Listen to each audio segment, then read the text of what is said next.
तो 3 जिलों तक हमारी उपस्थिति थोड़ा कम हो पाती है, तो निसंदेह विषय को हम लोग पूरी करेंगे और हमें पूर्ण विश्वास है कि हम खड़ा होकर कम से कम एक दिन आपको अवसर दे देंगे जिला अध्यक्ष महोदय को कि अमुक तिथि को आप लोग प्रेस कॉन्फ्रेंस करके घोषणा कर दें कि अमुक तिथि को हमारे केंद्र अध्यक्ष हमारे उपस्थित होंगे और सदस्यता का अभियान जो होगा उनकी उपस्थिति में ये सदन समाप्त होगा और इस सदन के समाप्ति के तुरंत बाद जिसकी विधिवत रूप से हम लोग एकत्र करके तमाम जिलों का भ्रमण भी हो जाएगा और उसके बाद हम लोगों ने सम्मेलन जो महानिदेशक की मांग हो रही है उस पर बस सब कुछ ठीक ठाक है, बस हम लोगों को मौसम को देख लेना है। उस मौसम में क्योंकि हम लोग को इस बात को भी मानना होगा कि रांची राजधानी क्योंकि धनबाद होता था, बोकारो होता था तो लोग आ जाते हैं, लेकिन राजधानी चारों तरफ से जाएंगे, मौसम की क्या स्थिति होगी, लोगों का कामकाज कैसा होगा, झारखंड के लोग और हमारे पास जो वोटर्स हैं वो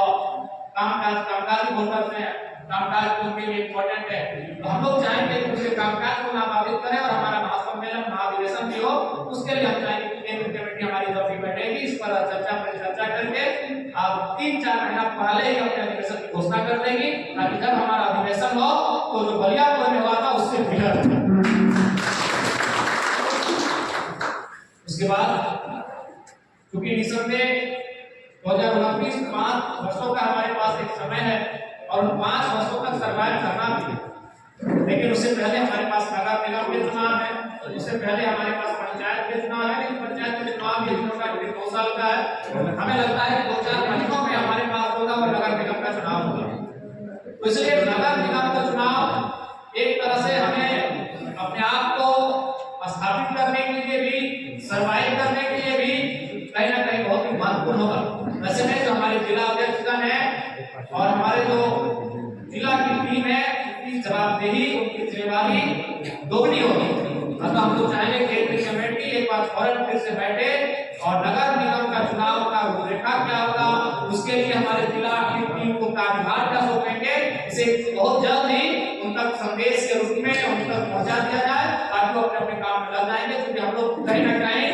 नगर निगम का चुनाव इसे हम लोग गंभीरता पूर्वक लेकर चल रहे हैं और हमारे बहुत सारे ऐसे क्षेत्र हैं जहां हम लोग काफी सशक्त दिख रहे हैं और विधानसभा के चुनाव में ये प्रमाण हो चुका है कि नगर निगम के चुनाव में भी हम लोग काफी सशक्त के साथ और बड़ी शक्ति के साथ हम प्रदर्शन करेंगे। इसके बाद तमाम जो विंग्स हैं, चाहे महिला विंग रहे, अनुसूचित जनजाति, अनुसूचित जाति, अल्पसंख्यक विंग रहे या किसान या युवा रहे या छात्र इकाई रहे,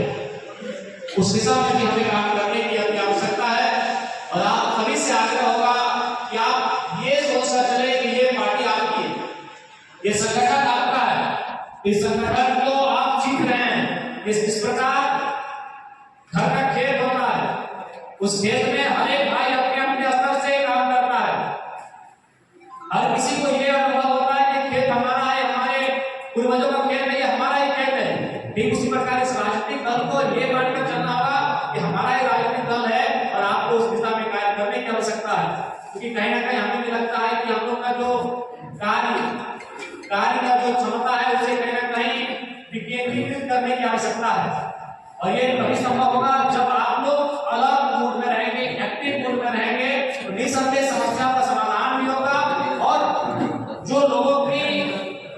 ये विषय आता है कि हमें केंद्र व्यक्ति से बात करना है, उनसे ही हमें काम लेना है, उसमें कभी ना कहीं लोग सेटिस्फाइड हो जाएंगे जब आप एक्टिव रहेंगे। जब आप सोच सकते हैं कि जो लोग प्रखंड में रहते, जिला में रहते अपनी पेट बना लेते हैं, पंचायत स्तर पे जब अपनी पेट बना लेते हैं, जिला में बैठकर, पंचायत में, प्रखंड में बैठकर, तो आप इस राज्य की एक नवोदित पार्टी के कार्यकर्ता है, आप इस राज्य की एक नवोदित पार्टी के पदाधिकारी हैं। अगर आप बस अलग और एक्टिव मोड में आ जाएं तो हमें लगता है कि निसंदेह समस्या का समाधान भी होगा और लोगों का जुड़ाव भी हमसे होगा। इसलिए उसके लिए हम पूरा करेंगे कि कार्यकर्ता, कार्यालय और कोष जो कि राजनीति के लिए, किसी भी राजनीतिक दल के लिए अत्यंत महत्वपूर्ण होता है, तो हमें जिला स्तरीय से लेकर कम से कम प्रखंड स्तरीय तक हमारा कार्यालय होना चाहिए और उस कार्यालय में जो हमारे पदाधिकारी, अगर जिला कार्यालय है तो जिला के जो हमारे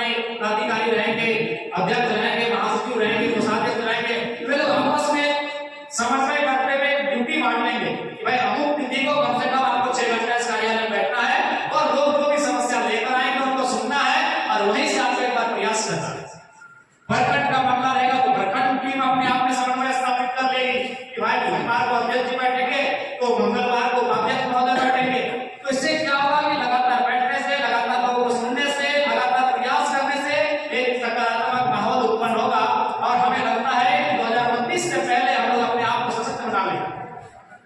इसलिए आज इस सभागार के समय काफी ज्यादा हो चुका है और आप लोगों ने धैर्यपूर्वक सभी वक्ताओं की बातों को सुना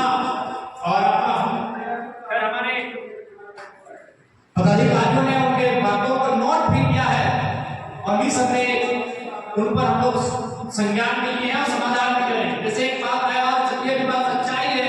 कि हमारे संगठन में क्या है कि एक अध्यक्ष के अलावा जो भी पदाधिकारी हैं उनके नीचे स्तर के पदाधिकारी या प्रखंड के पदाधिकारी की अवहेलना करते हैं, बात को नहीं मानना चाहते हैं। उस पर भी हम लोग एक नया सिस्टम डेवलपमेंट करेंगे। अगर ऐसी कोई शिकायत आती है, जैसे फॉर एग्जाम्पल अगर मोतीलाल महतो जो केंद्र के पदाधिकारी भी है, सरकोटी के एक सम्मानित प्रत्याशी भी है, अगर इनको मान के चले तो प्राचीन प्रखंड के हमारे संतोष का अध्यक्ष है, सब कोई इनको अवहेलना करते हैं, तो यह आप एक शिकायत अपना एक फॉरम में देंगे और उस पर एक टीम गठित होगी और संतोष से पूछेंगे, अगर वो स्वीकार करेंगे हाँ हमने गलती किया तो फिर उन्हें हमें लगता है 2 महीना 3 महीना के लिए डिस्कशन करना होगा ताकि आपको जो हमारा अवहेलना हो रहा है पदाधिकारी का इससे लिए अनुशासन है। क्योंकि ये संचालित है, इस बात को आप लोग देख रहे हैं, समझ रहे हैं कि भाई जिला अध्यक्ष को प्रखंड के लोग महत्व नहीं दे पा रहे हैं या फिर केंद्र के लोगों को जिला की टीम महत्व नहीं दे रही है। उनका यही कहना है कि हम लोग का मतलब डोंगरी के विधायक चाहिए, उन्हीं से हम लोग समझ लेंगे। तो ऐसे पार्टी नहीं चल पाई। एक ही व्यक्ति से आप मतलब रखेंगे, एक ही व्यक्ति का आप सम्मान करेंगे, एक ही व्यक्ति से आप संपर्क में रहेंगे, तो ऐसे में पार्टी नहीं चलता, ऐसे में घर चलता है, राज नहीं चलता है। तो निसंदेह इस पर हम लोग काम करेंगे। अगर कोई शिकायत उसके लिए फॉर्म तैयार करेंगे, उसमें हमारी जो इंटेलेक्चुअल टीम है जिनको थोड़ा सा आत्महत्या के साथ साथ विनम्रता का गुण है, वैसे लोग उसकी हम लोग 5-7 टीम रहेगी, वे लोग रहेंगे और प्रॉपर रूप से अगर वो शिकायत उस पटल पर आती है तो निसंदेह हम लोग एक दिन में ही जांच करके अगले का जवाब दे देगा और उस पर कार्रवाई करेंगे ताकि चाहे वो कोई भी, चाहे वो जिला अध्यक्ष है या प्रखंड अध्यक्ष है, अगर वो अवहेलना के मामले में, अवमानना के मामले में अपने से वरिष्ठ पदाधिकारी या फिर अपने से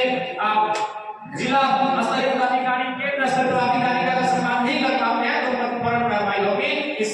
सिस्टम को हम लोग डेवलपमेंट करेंगे क्योंकि कहीं ना कहीं ये नाराजगी है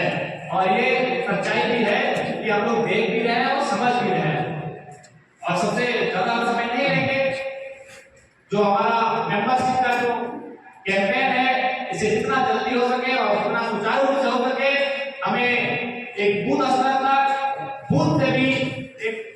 आंगन तक लेकर जाएंगे उतना हमारे लिए बेहतर होगा। और निसंदेह हमें लगता है कि आपको किसी को फोर्स करने की आवश्यकता नहीं है। आप सिर्फ अपना विचार, अपने पार्टी का, अपने संगठन का, अपने हम लोग जो कर रहे हैं इतना कहने के बाद बहुत सारे लोग स्वेच्छा से आपकी पार्टी की संस्था लेने के लिए चले आएंगे और आवश्यक भी है। क्योंकि देखिए जो पार्टियां सत्ता में रह चुकी हैं, जो पार्टियां सत्ता में हैं, वे लोग अभी मेंबरशिप का जो कैंपेनिंग है इसमें जोर दिए हैं। वे लोग सत्ता में हैं, सत्ता में रह चुके हैं, ऐसी पार्टियां मेंबरशिप का जो कैंपेन है उसमें जोर दे रही है, जोर दिया भी है और लगातार वो कार्य कर रहे हैं। इसलिए हमें लगता है कि हमें पीछे रहना नहीं चाहिए। जो सदस्यता अभियान का जो कार्यक्रम है इसे जितनी तीव्र गति के साथ हो सके हमें करना चाहिए और बहुत कम समय में हमें निष्कर्ष तक भी पहुंचना चाहिए। और बाकी आप सबों को इतना ही कहेंगे कि जिला स्तरीय, प्रखंड स्तरीय कम से कम मीटिंग हो, केंद्र मीटिंग, केंद्र में बैठे समय आपको निर्धारित करें। जैसे केंद्र की टीम अगर हो सके तो केंद्र की टीम है तो 60 दिन में एक बार बैठे, जिला की टीम 30 दिन में एक बार बैठे, प्रखंड की टीम 15 दिन में एक बार बैठे और कोई भी पदाधिकारी रहे या कार्यकारिणी सदस्य रहे, अगर वो लगातार 2 बैठकों में बिना किसी कारण के, बिना किसी उत्तर दिए अगर अनुपस्थित रहता है तो उसको सीधा पद से मुक्त कर दिया जाएगा, वो एक सदस्य के रूप में पार्टी रहेगा। जब तक आप बैठेंगे नहीं, क्योंकि कहा है कि बात पे बात बनती है, हम लोग जब आपस में बात नहीं क्योंकि समय काफी हो चुका है, ज्यादा नहीं लेंगे। छोटा सा संदेश यही होगा कि आप देख पा रहे हैं बहुत सारे भाई दीदी 200-250 किलोमीटर की दूरी से आए हैं। सब लोग धन्यवाद बोकारो का अपने के नाते आपको एक छोटा सा अनुरोध ही करते हैं कि कम से कम एक बार धन्यवाद बोकारो वालों को आने का अवसर दें। इतनी रात को आप लोग अपना पलामू से गढ़वा से दुगनी दूरी तय ना करें। रामगढ़ वाले जा सकते हैं, आधा घंटा में घर जा सकते हैं, पौने घंटा। लेकिन बाकी लोग तो 150-200 किलोमीटर से आए हैं। आप सबों से यही अपील है कि कम से कम धन्यवाद बोकारो वालों को थोड़ा सा अपना आतिथ्य का अवसर दें। फिर सुबह आप लोग, क्योंकि अभी बैसाख का होली पार हो चुका है, लेकिन कल अभी गुलाल खेलते हुए विदाई लेंगे। ये हमारा सुझाव और अपील है। जो नहीं, अगर आपको लगता है कि आप जा सकते हैं तो जा सकते हैं, लेकिन फिर भी हमें लगता है कि दिल्ली का गुलाम से है, विकास का भी गढ़वा से है, अर्जुन का भी साहेबगंज से है, सिंहो कॉलेज में यहाँ से निकल जाएंगे, यहाँ से बोलिया थोड़ा सा रोड ठीक